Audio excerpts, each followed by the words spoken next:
The strange encounter. The street was almost empty that night.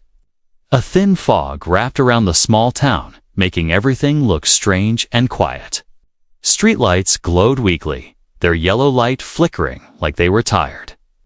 The wind was cold, moving through the narrow road as if it carried secrets from far away. Daniel walked with his hands in his jacket pockets. He was coming back from the small store at the corner, a bag of bread and milk swinging at his side. It was an ordinary night, or so he thought. Then he heard it. A soft sound, almost like a whisper. No, it was crying. The sound of a child. Daniel stopped in his tracks. His eyes scanned the street. Nothing. The fog made it hard to see more than a few meters ahead. The crying came again. This time, a little louder. It was coming from the side alley near the old bookshop. He walked closer, his shoes tapping against the cold pavement. "Hello," he called out. "Is someone there?" For a moment, there was no answer, only the sound of the wind. Then a small figure stepped out from the shadows. It was a girl. She couldn't be more than 8 years old. She had long black hair that stuck to her wet cheeks, and her clothes were dusty, like she had been walking for a long time.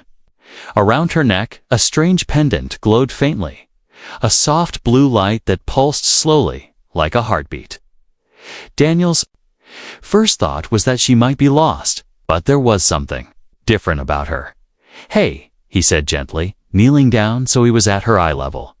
"Are you okay? Where's your mom or dad?" The girl looked at him, her eyes wide and shining in the dim light. "I can't find her," she whispered. She was here, but then she wasn't. Daniel's chest tightened. "It's all right. We'll find her. What's your name?" She hesitated. "Lena." "All right. Lena, where do you live? I can take you home." Her gaze shifted away, and she pointed up toward the dark sky. "Not here." Daniel blinked. "What do you mean, not here?" Lena's fingers gripped the glowing pendant. "I'm not from this place. I'm from far away. You wouldn't believe me." He smiled faintly, thinking maybe she was playing a game to distract herself from being scared. "Try me." Before she could answer, the wind picked up sharply. A chill ran through Daniel's body, not from the cold, but from the way the air seemed to hum with energy. The streetlights above flickered wildly, some going completely dark for a moment before sputtering back to life. Lena stepped closer. "To him, they will come," she said quietly. Daniel frowned. "Who will come?" She shook her head. "I can't say if I say. They will find me faster." He didn't like the sound of that. He glanced down the street, empty, but something about the darkness felt heavier now. "Okay," Daniel said, standing up. "Let's get you somewhere safe first. We can figure the rest out later." Lena didn't argue. She slipped her small hand into his, and together they started walking. Her hand was ice cold, like she'd been standing outside for hours, as they passed the old bookshop. Daniel thought he saw movement in the corner of his eye. A shadow, tall and thin, gliding across the far end of the street.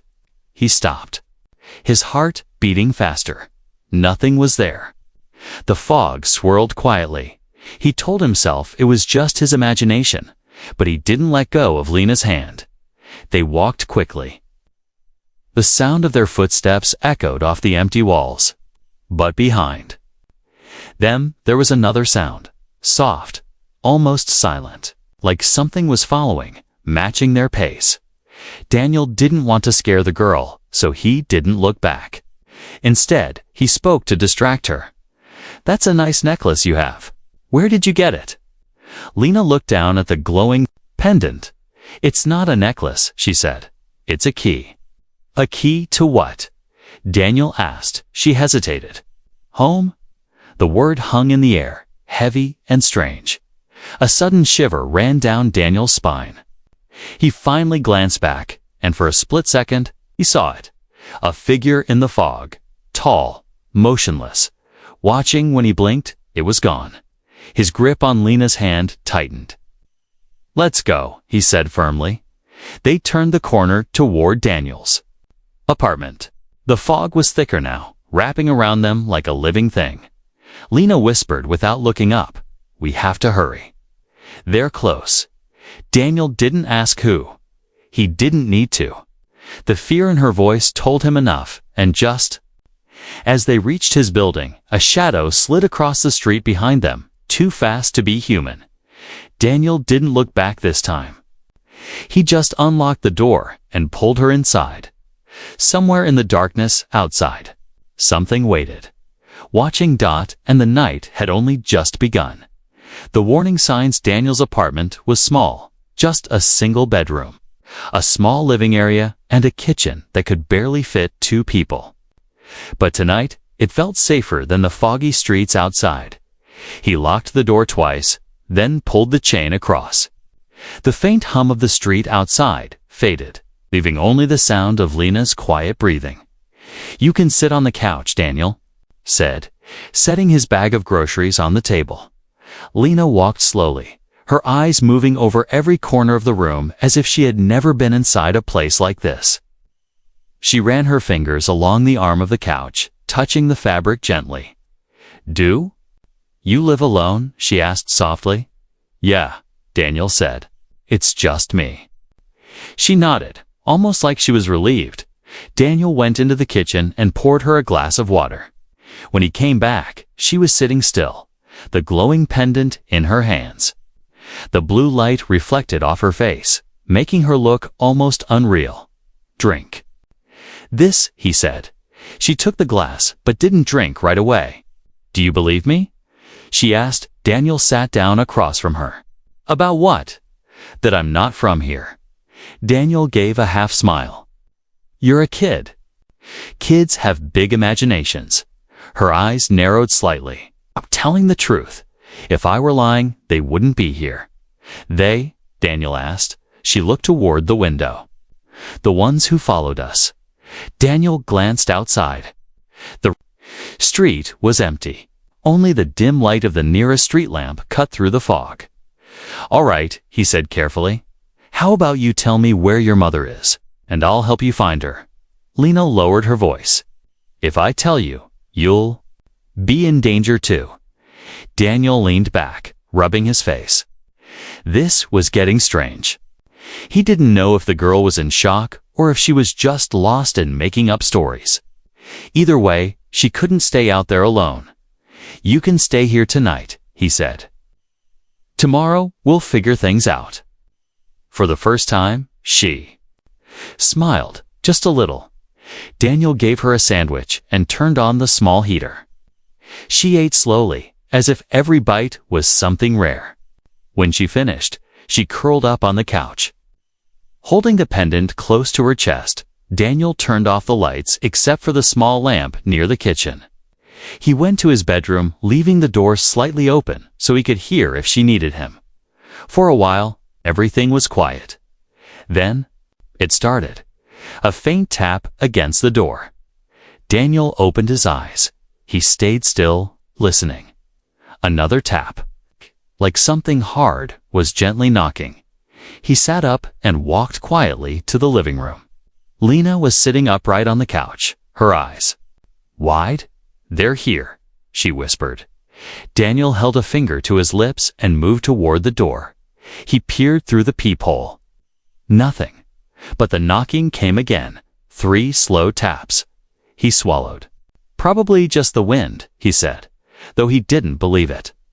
Lena shook her head. "The wind doesn't knock." Then, silence. Daniel locked the door again, checked the windows, and told Lena to try to sleep. She didn't.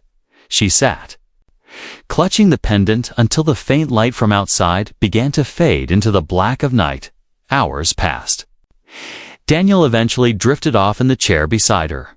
At 3:17 a.m., a sound pulled him awake. Not knocking this time, something else. A low hum, like machinery, far away. It grew louder, then faded, then came back again. Lena stood by the window, her face pale. "They're searching," she said. They can't see inside yet, but they will.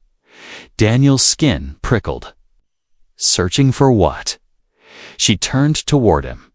For me, and now, for you. Before Daniel could reply, a flash of movement crossed the window too fast to see clearly. A tall shadow, bending unnaturally as it passed. Lena stepped back. We need to hide. Daniel thought about calling the police, but he stopped. What would he say? Hello, there's a glowing necklace girl in my apartment and shadow creatures. Outside. They'd think he was crazy. He closed the curtains and moved her toward the bedroom. You'll be safe in here. Lock the door. What about you? She asked. I'll keep watch. She hesitated, but did as he said. Daniel sat in the dark living room, the sound of the hum still faint in the distance. His eyes kept going too. The door, waiting for another knock. It never came. But as the first light of morning touched the street outside, Daniel saw it carved into the wood of his front door. 3 long, deep scratches. They hadn't been there before. The disappearance, the sun rose slowly, but Daniel didn't feel the warmth of morning. The air in his apartment still carried that strange cold from the night before. He rubbed his eyes and went to check on Lena. He knocked on the bedroom door. Hey, you awake? No answer. He pushed the door open. The bed was empty. The blanket was folded neatly, the pillow still holding the faint shape of her head. But Lena was gone. Daniel's heart jumped. He checked the closet, the bathroom, even under the bed. Nothing. The window was locked from the inside. The door had been bolted all night. Lena? His voice echoed in the quiet apartment. No reply. He grabbed his jacket and hurried outside. The morning fog had lifted, but the streets felt empty, hollow. He searched the alley, the bookstore, the corners where the shadows had moved the night before. Nothing. He stopped near the corner store. The owner, an older man sweeping the sidewalk, looked up. Morning, Daniel. You look like you saw a ghost. Did you see a little girl out here? Black hair, maybe 8 years old. The man frowned. Can't say I have. Not this morning, not last night either. Daniel's stomach turned. He searched for hours. He asked people at the cafe, the bus stop, even the park. No one had seen her. By afternoon, the sky grew heavy with gray clouds. Daniel returned home, his mind running in circles. He tried to convince himself she had simply gone home, that her mother had found her. But if that were true, why had she left without saying a word? Why leave the pendant behind? It was on the couch, glowing softly. Daniel picked it up. A detail. The metal was warm, almost like it had been holding heat from a hand, but it had been sitting alone for hours. He turned it over, studying the strange markings carved into its surface. They weren't letters, but symbols, smooth curves and sharp. Angles arranged in a pattern he didn't recognize. When he pressed his thumb against the center, the glow brightened. For a moment, he thought he saw something move inside the light, like stars, spinning slowly in deep space. A sudden noise made him drop. It 3 slow taps on the door. Daniel froze. He walked to the door and looked through the peephole. No one but by. When he opened it, a small folded note lay on the ground. He picked it up. The paper felt strange, almost too smooth. Inside, the handwriting was small and neat. Don't look for her. You won't survive the second night. Daniel's hands tightened around the paper. He stepped into the hall, but it was empty. The sound of distant footsteps echoed, or maybe that was just the building settling. Back inside, he sat with the note and the pendant on the table. His mind raced. If someone had taken her, why leave this warning? And why would they say second night as if this was some kind of countdown? The rest of the day dragged by in silence. Daniel couldn't focus. Every small sound made him glance at the door. By evening, rain began to fall. The city lights outside blurred against the wet glass. He almost didn't hear the knock this time. It was softer, slower when he opened the door. His breath caught. Lena was standing there. Her hair was wet from the rain, but her face was calm. She looked exactly as she had the night before. Same clothes. Same glow in her pendant. But she wasn't alone. A woman stood beside her. She was tall, with dark hair that shimmered slightly under the hallway light. Her skin was pale, almost too pale, and her eyes. Daniel had never seen eyes like that before. They were a deep silver, reflecting light like liquid metal. "Mr. Daniel," she said softly. Her voice was smooth, but there was something in it that made the air feel heavier. "Thank you for keeping my daughter safe." Lena smiled faintly. "I told you he would help." Daniel opened his mouth to speak, but nothing came out. His mind was still catching up. The woman stepped closer. "We need to talk. May we come in?" Daniel hesitated. Something about her presence made every instinct in him shout caution.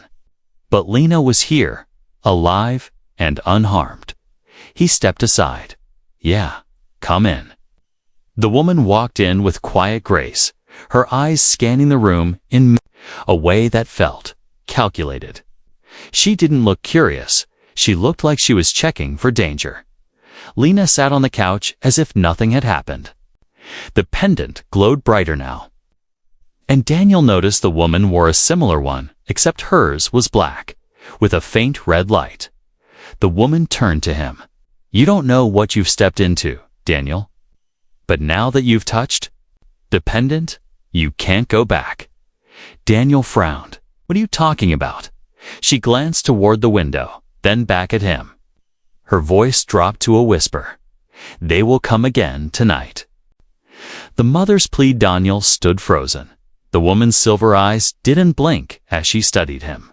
Like she was reading more than just his face. Like she was searching his thoughts. Outside, the rain tapped softly against the window. But inside the room, the air felt heavy, almost electric. Lena sat on the couch, holding her glowing pendant like a child holding a teddy bear. The woman moved closer, each step graceful, silent. "My name is Soraya," she said. "I am Lena's mother." Daniel crossed his arms. "Where was she this morning?" "I woke up and she was gone. I searched the whole city." Soraya's expression didn't change. "I took her. She was not safe here in daylight." Daniel frowned. "Safe from what?" Soraya glanced at the door, as if she expected it to burst. "Open at any moment. The ones who follow us. The ones you saw last night.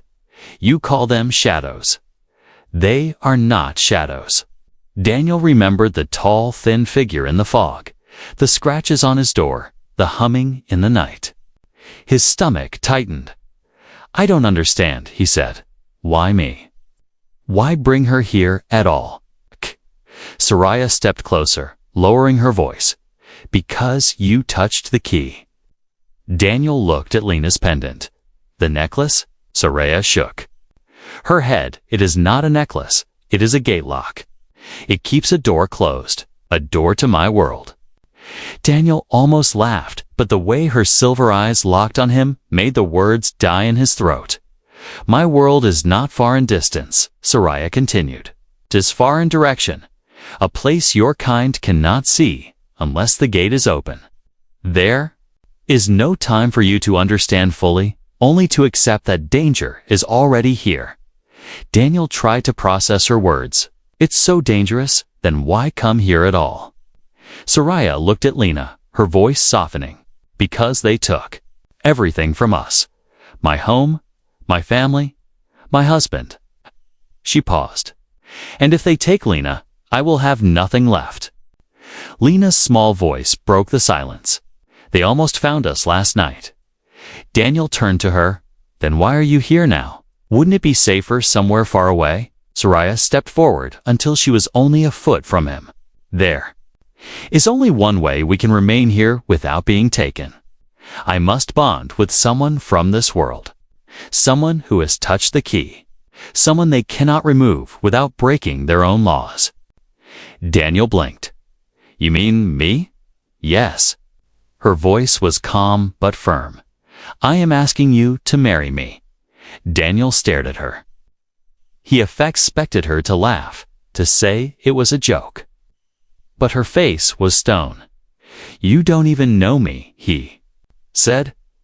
I know enough, she replied. I know you didn't leave my daughter when you could have. I know you faced the shadows instead of running. That is more than I can say for many in my world or yours. Daniel stepped back, rubbing his forehead. This is insane. Marriage isn't some magic shield. Her silver eyes flashed faintly. In your world? No. In mine, it is a binding. Of life, if you accept, my life becomes yours, and yours becomes mine. It cannot take you without taking me. And by their own code, they cannot take me if I am bound to a human protector. Daniel felt his pulse in his ears. And if I say no, Soraya's gaze didn't waver. Then they will take us tonight. Both of us, and you, will be left with a memory you cannot explain, a hole you cannot fill. The room went silent except for the rain. Daniel looked at Lena. She was watching him with wide, hopeful eyes, but not scared. Not like before. It was almost as if she believed this was the only answer. A deep vibration rattled the floor beneath their feet. Daniel froze. What was that? Soraya turned toward the window. They are early. The vibration came again, deeper, louder, like something massive was moving beneath the street. The lights in the apartment flickered. Soraya's voice became sharp. You must choose. Now, Daniel's mind raced. He thought of the scratches on his door, the shadow in the fog, the humming in the night, and now this. Whatever it was, coming closer. I don't even know what marrying you means in your world. Ahai, he said. You will, she replied. If we live through tonight, the vibration turned into a low, rumbling growl that seemed to come from everywhere. At once, Daniel felt his chest tighten. He looked at Soraya, then at Lena outside. The streetlights went out. Darkness pressed against the windows. Soraya stepped toward him, her pendant now glowing the same blue as Lena's. Daniel, take my hand. Something heavy slammed against the building. The walls shook. Daniel reached out, and just as his fingers touched hers, the door shook violently. 3 deep, slow knocks echoed through the apartment. Soraya's voice was barely a whisper.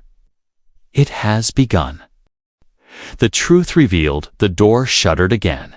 Dust fell from the ceiling. Daniel's heartbeat pounded in his ears. Soraya's silver eyes locked on his.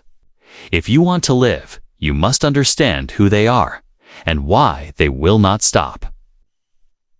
The knocking stopped, replaced by a low, stretching creak, as if something was sliding along the walls outside. Daniel swallowed. Fine. Tell me. Now, Soraya glanced at Lena, who clutched her pendant tightly.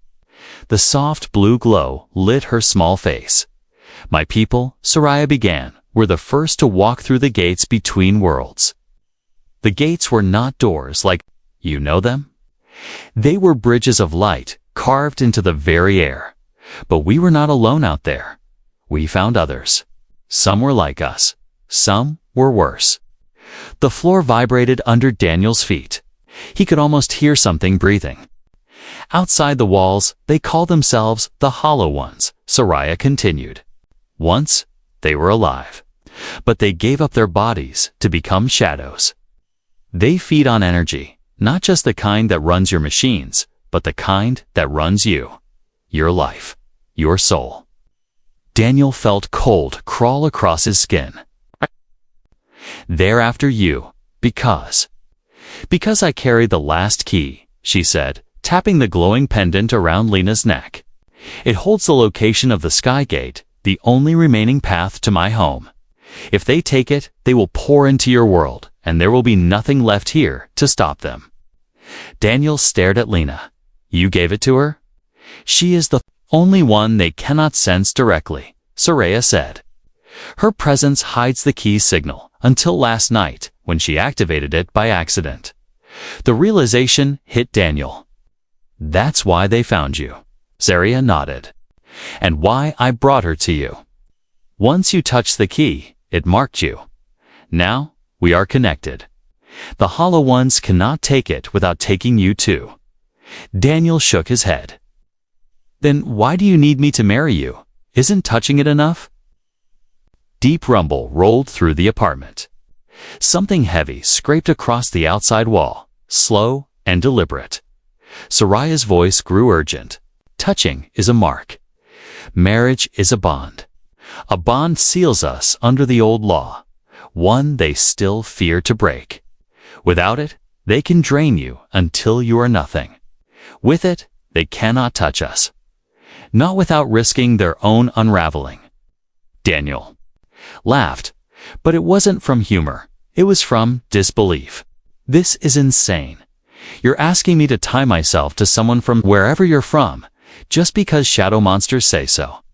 Soraya stepped closer. The glow from her pendant and Lena's merged into a brighter light, wrapping the room in an eerie blue hue. I am asking you to save your world, and hers, and mine. Daniel opened his mouth to answer, then froze.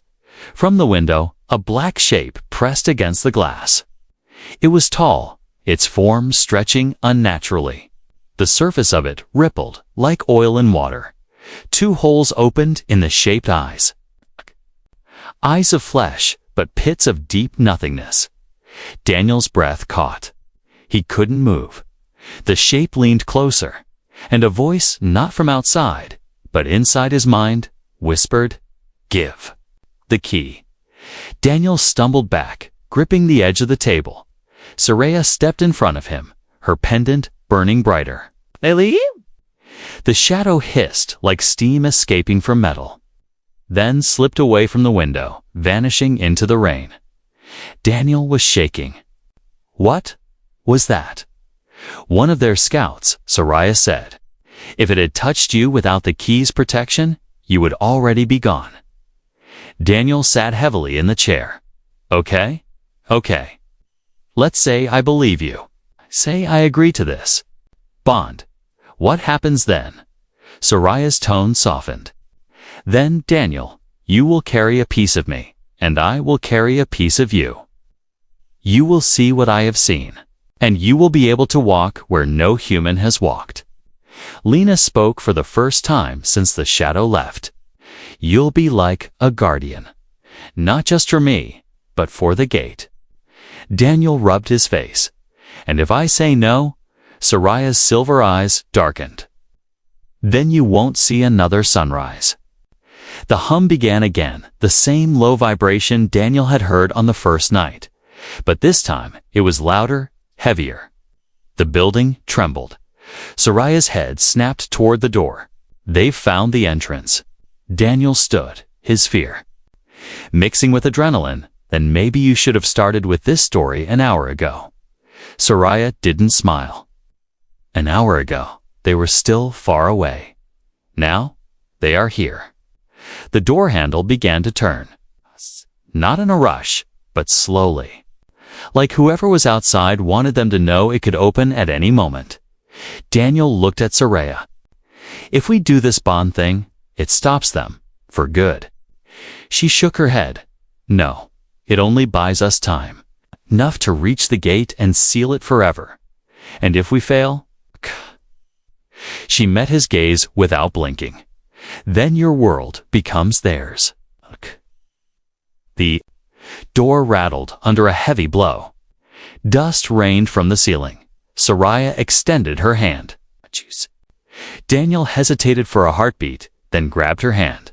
The moment their skin touched, a surge of light exploded from both pendants, flooding the room. Outside, the shadows screamed. The attack the light from the pendants burned so bright, Daniel had to shield his eyes. Outside, the shadows let out a sound that was not human, a mix of a scream and the tearing of metal. Then came the impact. The door shook violently as something slammed into it. Once, twice, on the third hit. The wood cracked. They're breaking in. Daniel shouted. Seraya pulled Lena close. Her silver eyes glowed now, brighter than the pendants. Daniel, take her and run. Run where? He said, panic rising in his chest. They're out there. The crack in the door split wider. Through it, Daniel saw movement, black. Shifting forms pressing against the barrier like oil pushing through glass. Soraya's voice sharpened. Down the fire escape. I'll hold them. Daniel grabbed Lena's hand. Let's go. They raced toward the kitchen window, but before he could pull it open, a shadowy arm shot through the gap in the door, its fingers long and blade-like. It scraped along the floor, leaving deep cuts in the wood. Lena gasped. They're inside. Soraya moved faster than Daniel thought possible. In one motion, she tore the curtain rod from the wall and slammed it into the shadow's arm. Blue sparks erupted where the metal touched it, and the arm pulled back with a hiss. Move. She ordered. Daniel shoved the window open, cold rain, slapping his face. He climbed out first, then helped Lena onto the fire escape. The metal stairs groaned under their weight below. The alley was drowned in darkness, not from the night, but from something thicker. The shadows moved like living smoke, filling every corner. Go down, Daniel urged. They descended, but halfway down, a figure formed at the bottom. It wasn't just a shadow, it had shape now. Tall, hunched, with limbs too long and a head that tilted unnaturally. Its face was smooth, featureless, except for two pits of endless black where eyes should be. It lifted one arm, and the air grew heavy. Pressing against Daniel's chest, Lena whispered, "It's a hunter." Daniel didn't know what that meant, but the thing started climbing the stairs toward them, its body flowing like liquid over the metal. Back up. Daniel shouted. They scrambled back up toward the apartment window, but behind them came the sound of shattering wood. The door was gone. 3 more figures slipped into the room like smoke seeping underwater. They moved on the walls and ceiling, as easily as the floor. Daniel's heart pounded. They were trapped. Soraya stepped forward, her pendant blazing. She spoke words Daniel didn't understand, sharp, alien syllables that seemed to vibrate in his bones. The light from her pendant shot outward in a wave, hitting the nearest shadow. The thing recoiled, its form twisting violently before it evaporated into thin mist. But to others lunged at her. Daniel pulled Lena back into the far corner of the fire escape, trying to keep her away from the fight. Stay behind me. Inside. Soraya moved like lightning. She ducked under one creature's arm, her own glowing with streaks of blue light, and drove her hand straight through its chest. It burst apart in a spray of black mist. But the last one was faster. It hit her from behind, knocking her against the wall. Her pendant flickered. The hunter on the stairs was almost to them now, its long arms reaching.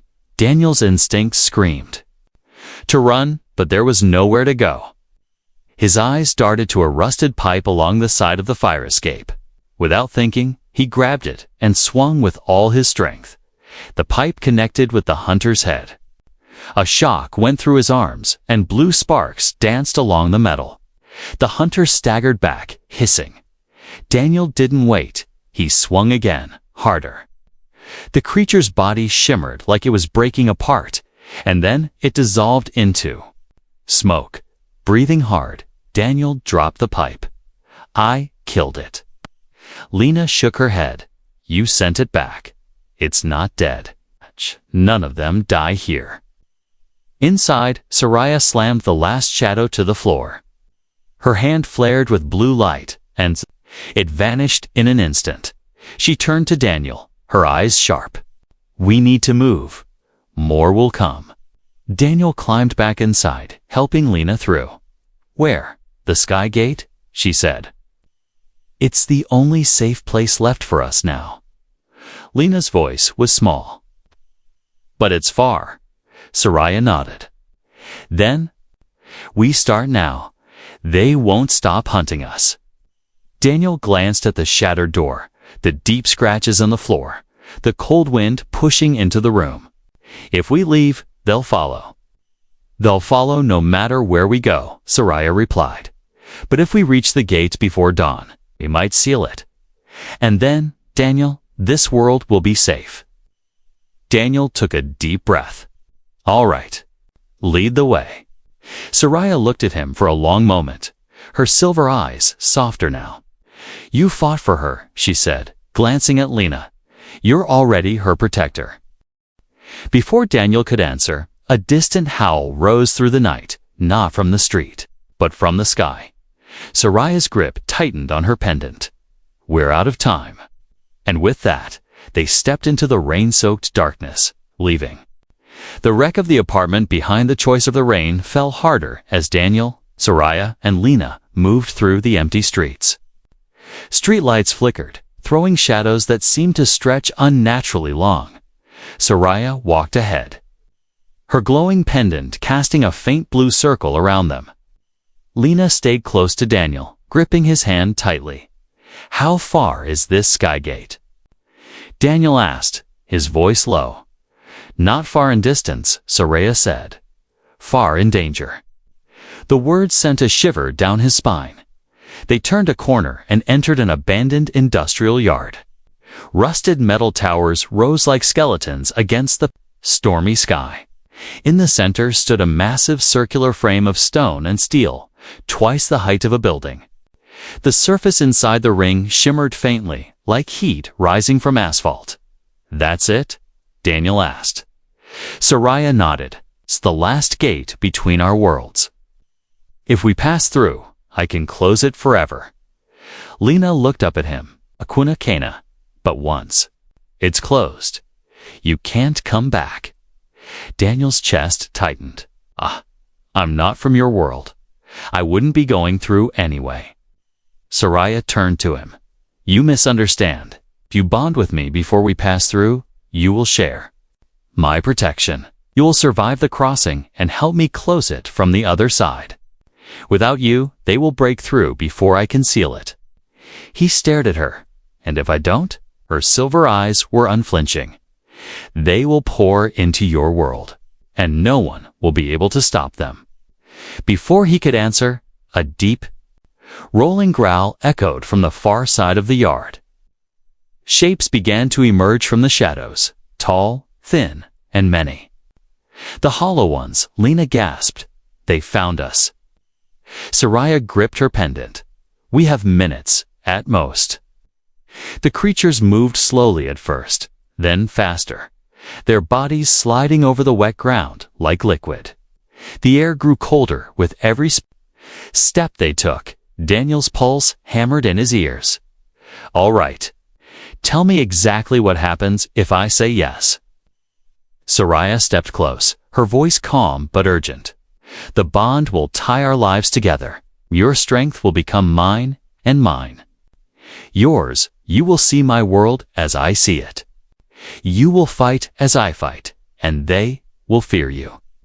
The hollow ones hissed, their voices in his mind. Give us the key. Give us the child. Daniel looked down at Lena, who held his hand tighter. Her eyes were full of trust. The ground trembled. The gate behind them began to glow brighter, its surface swirling. Daniel took a breath.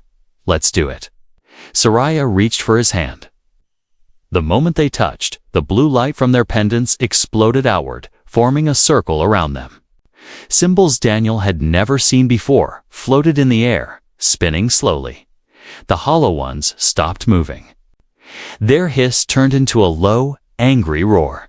Soraya spoke in her strange, sharp language, each word ringing like steel striking stone. Daniel felt warmth rush through him, not just in his skin, but deep in his bones. His vision blurred for a moment. And when it cleared, he saw them. Not as shadows as they truly were. Tall, skeletal figures with skin like black glass. Their eyes burning with a faint, unnatural light. Their movements were sharp, insect-like. And now, they looked at him with something new. Fear. The nearest one stepped back. The others hissed but did not cross the glowing circle. Soraya's voice was steady. You are bound now. They cannot take you without taking me. Daniel gripped the pipe he had carried from the fire escape. Good. Then let's finish this. The creatures surged forward, but when they hit the blue light, they were thrown back as if struck by a force they couldn't see. Soraya grabbed Lena and pulled her toward the gate. Hold them off, Sure shouted. Daniel didn't hesitate. He stepped beyond the circle, swinging the pipe at the nearest hollow one. The impact sent a burst of blue energy through the creature, shattering it into smoke. Another lunged at him, claws outstretched. But he sidestepped and drove the pipe into its chest. One after another, they came, and one after another, they fell back. Soraya reached the gate, pressing her pendant to its surface. The swirling inside grew violent, flashes of distant stars and strange landscapes appearing in its depths. They're breaking the seal from the other side. She called Daniel. Now, he fought his way to her side. Together, they placed their hands on the gate. The blue light from their bond surged into the frame, the symbols in the air spinning faster until they became a single blinding ring. The hollow ones screamed, their forms dissolving as the gate began to collapse inward. Lena clung to Daniel's side. It's working. The light grew brighter, forcing Daniel to close his eyes. The roar of the hollow ones faded, replaced by a deep silence. When he opened his eyes, the gate was gone. The yard was empty. The rain fell softly now, washing away the black stains where the creatures had been. Soraya stood beside him, her pendant dim but still glowing faintly. It is done. Daniel let out a breath he didn't realize he'd been holding. So, that's it. They're gone. For now, she said.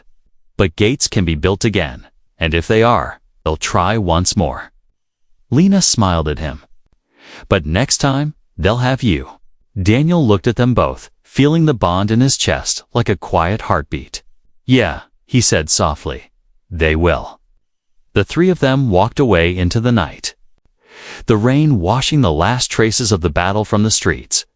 Somewhere above, the clouds parted just enough to show a sky full of stars, distant, waiting, and Daniel knew his life would never be ordinary again.